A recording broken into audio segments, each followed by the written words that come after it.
नमस्ते, प्रणाम। मैं रेणु स्वागतम गीत में आपका स्वागत करती हूँ। मैं एक गाली गीत सुनाने जा रही हूँ। अच्छा लगे तो कमेंट बॉक्स में ज़रूर बताइएगा। लाइक, सब्सक्राइब, शेयर करना मत भूलिएगा। नागिन मड़रानिन का रौंदा तारे नागिनिया, नागिन मड़रानिन का रौंदा तारे नागिनिया। दुल्हा कई बहिनी बोलाए से आए, आखी मारे से आए, सीटी मारे से आए, करौंदा तारे नागिनिया। दुल्हा कई बहिनी बोलाए से आए, आखी मारे से आए, सीटी मारे से आए, करौंदा तारे नागिनिया। नागिन मड़रानिन करौंदा तारे नागिनिया, नागिन मड़रानिन करौंदा तारे नागिनिया।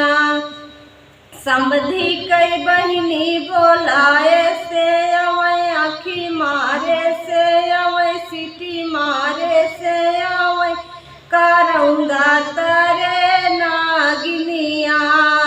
समधी कई बहिनी बोलाए से आवे, आखी मारे से आवे, सीटी मारे से आवे, करौंदा तारे नागिनिया। नागिन मड़रानिन करौंदा तारे नागिनिया, नागिन मड़रानिन करौंदा तारे नागिनिया। अगुआ कई बहिनी बोलाए से आवे, आखी मारे से आवे, सीटी मारे से आवे, करौंदा तारे नागिनिया। अगुआ कई बहिनी बोलाए से आवे, आखी मारे से आवे, सीटी मारे से आवे, करौंदा तारे नागिनिया।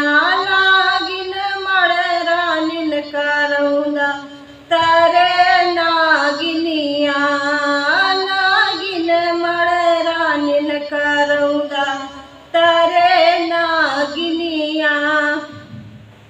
बारतुहन कई बहिनी बोलाए से आवे, आखी मारे से आवे, सीटी मारे से आवे, करौंदा तारे नागिनिया।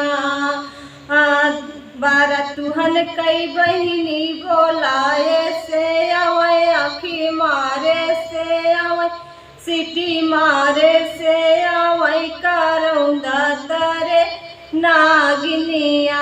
नागिन मड़रानिन करौंदा तारे नागिनिया।